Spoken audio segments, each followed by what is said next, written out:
Hi, this is Daniela Cambone, and welcome back to StansberryInvestor.com. Last year, when most investors were watching their stocks plummet, one Wall Street legend had an unfair advantage that was identifying winning stocks with massive upside, like Riot Blockchain before it shot up 10,000%, Digital Turbine before it shot up 789%, and Overstock before it shot up over 1,000%. This power gauge comes from the legendary Mark Chaikin. And right now you can get a free in-depth look at how his power gauge system works. A way to type in any of the 4,000 different tickers and see exactly where the stock is most likely to go next and in any type of market. Simply go to powergaugetrial.com for your free look. Again, that's powergaugetrial.com for your free look. All right, let's get to our segment today. Welcome back to StansberryInvestor.com. Well, Time Magazine has revealed their person of the year. To many surprise, it is Elon Musk, and he's had a lot to say regarding the cryptocurrency space. We're going to be joined by Ben Samaroo today. He is the co-founder of WonderFi, and we're going to talk about DeFi and, of course, Elon Musk's recent comments. Ben, good for you to join us from Vancouver. Nice to see you. Great to be here. Thanks for having me. So like I said, we're going to be talking about WonderFi and the DeFi space, and I'd like to debunk a lot of myths and ideas surrounding that. But first, I want to get your thoughts on Elon Musk being named Time Magazine's Person of the Year. And during the interview, he actually had a lot of comments to say about Bitcoin, saying that Dogecoin actually has an advantage over Bitcoin and other cryptocurrencies. He sees actually Dogecoin as the best cryptocurrency to transact with, so much so that he's now making it possible to buy Tesla with Dogecoin. And we saw what that did to the price of Dogecoin. So what are your thoughts on what many would say throwing some shade to Bitcoin here? I think it's definitely interesting to see those comments. I think everybody has their own personal interests, invested interests in different crypto assets, and I think we've definitely seen that with Elon in the past in terms of how he's a big supporter of Dogecoin. I don't think it's new to see public figures taking a big position behind certain coins, so not necessarily surprised to see that. I think from a personal standpoint, I think Bitcoin does still stand as the most established asset in the space, a store of value, and then you're seeing it still get adopted in countries as legal tender. And so I think that does really make the case for it as a payment system, like in El Salvador and elsewhere. And that's a really good point. Everyone has a vested interest or their own agenda. So to that point, do you think there should be some regulation surrounding, very public figures like Elon Musk talking about certain cryptos? Should it be fair game? Is it okay to do so? Because we see he drops Dogecoin and we see what it does to the price. I think there should be. And if we go back to 2017 during the ICO craze, you'll definitely see there were a number of public figures who were promoting certain coins that were probably even less known than a Dogecoin at this point, which most people that are in the crypto space or even just outside of the space are aware of Dogecoin, just because of how much price movement that there's been this year and how much people like Elon have been speaking about it publicly. So I think there has been SEC crackdowns on that type of communication, and I think it's important because the markets are still pretty new and they are easily manipulated.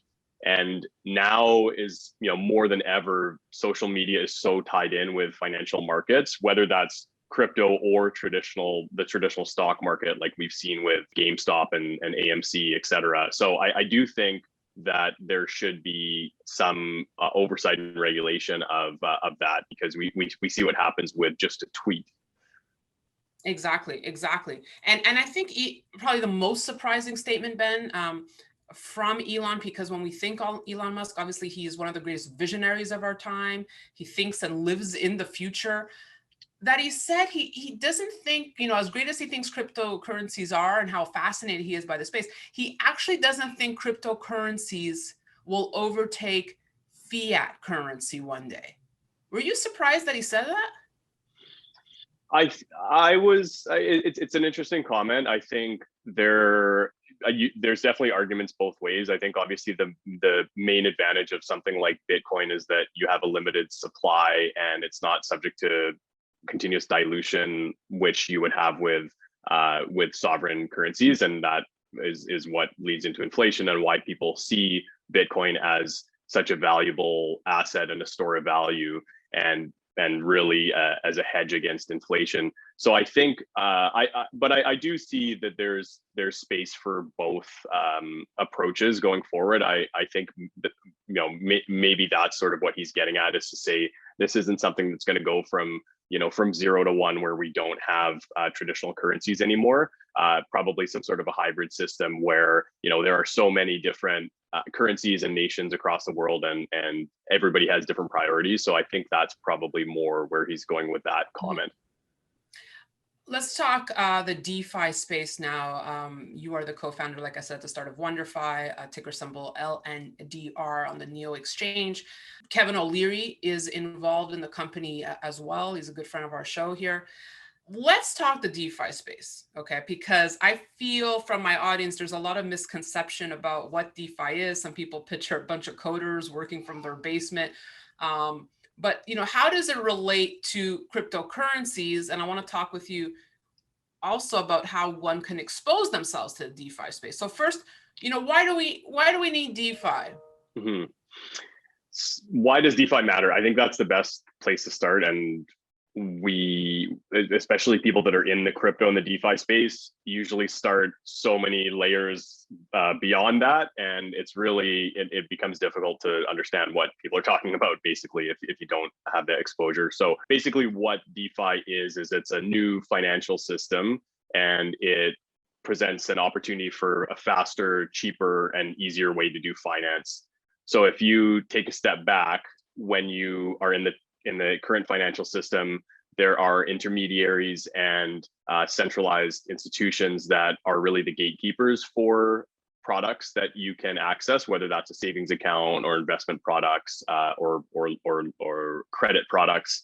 And what DeFi does through the utilization of smart contracts is it offers these same types of products, but in a decentralized way. So there isn't one authority or gatekeeper that is getting to choose who gets to play and who doesn't.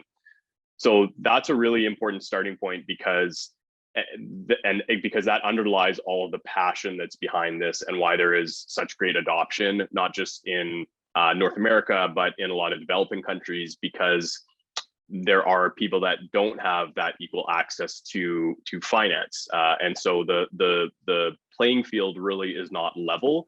And this is getting so much adoption and excitement and interest because, hey, now there's this technology that really can provide equal access to people.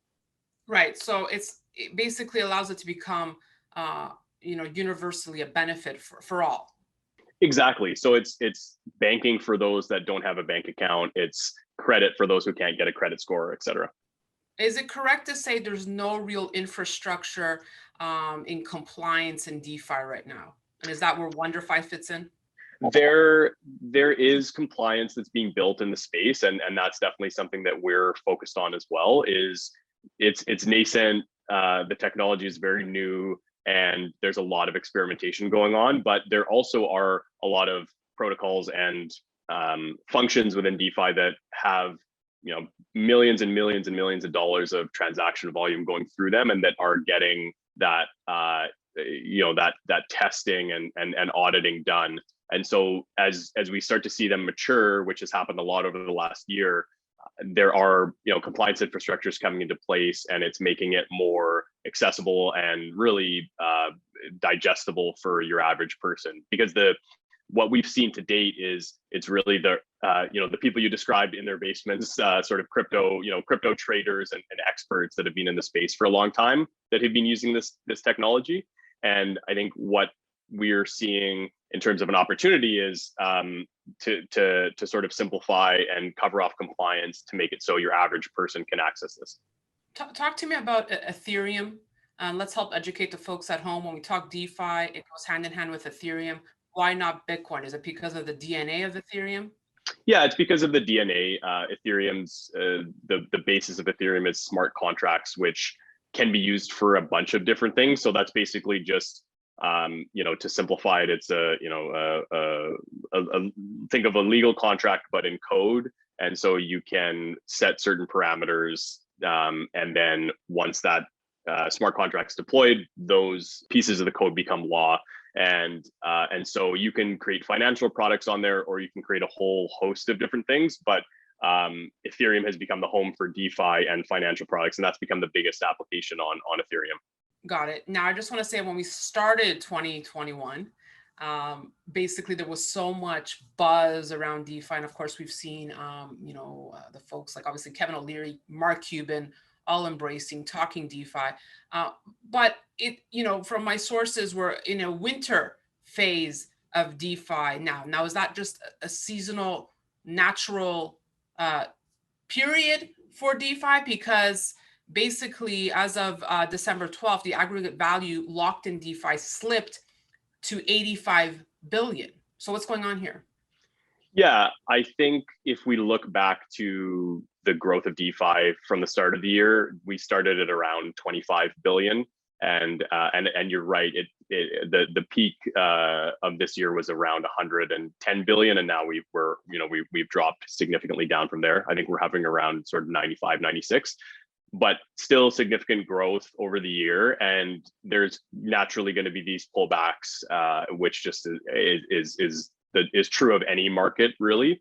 But I think the takeaway is, I wouldn't say we're necessarily in a winter. I think we're still in the really early stages of DeFi, and that comes back to who's using it. And it's still such an early technology, and we still only have a fraction of the population that's really accessing it. So I think the growth potential, the way to look at it, I would say, is, so if we have a $100 billion market right now, you look at the global financial market, which really is the largest industry in the world, and this technology has the ability to disrupt that. So the growth potential is very significant. So Ben, let's wrap with this. For the folks at home who are watching and saying, okay, great, DeFi, this is a space that perhaps want exposure to. Obviously, companies like yourself, WonderFi, WNDR, like I said, on the Neo exchange. But what are ways to expose yourself to the space as an investor, and what are key things to think about before you park your money there? Right. So I would say, especially for people that are new into the crypto and the DeFi space right now, there is a lot of hype, and there's a lot of new assets, and there's a lot of people talking about different coins, et cetera. And so the lessons that are learned for those of us that went through the last cycle from 2016 to 2018 is that, and maybe this is just a personal lesson for me, but the lesson is focus on what has value and what makes sense to you. Because there's going to be people promoting different assets, promoting different technology, and at the end of the day, there's only so much that actually sort of carries that value. And so in the last cycle, it really was Bitcoin, which is digital gold, and Ethereum, which is programmable smart contracts, that really came out of that cycle. And so now we're seeing definitely an evolution where there's borrowing and lending protocols that people are doing decentralized lending on. We're seeing decentralized exchanges, so people being able to trade their assets through these decentralized protocols, and some real value there. And so I would definitely, for people that are getting into the space, I would definitely say, don't buy into the hype. Definitely do your research and just focus on what makes sense to you and where you sort of see the value and growth, because I think it's just really easy to get caught up in all of the hype. Really well said. Ben Samaroo, thank you for your thoughts today. Thanks for joining us here on StansberryInvestor.com. I appreciate it. Thank you. Ben Samaroo, co-founder of WonderFi, WNDR on the Neo exchange. That's it for us today. We'll have much more, so be sure to stay tuned to StansberryInvestor.com. And don't forget to sign up for premier content you can't get anywhere else, only at DanielaCambone.com. That's it for me. Thanks for watching.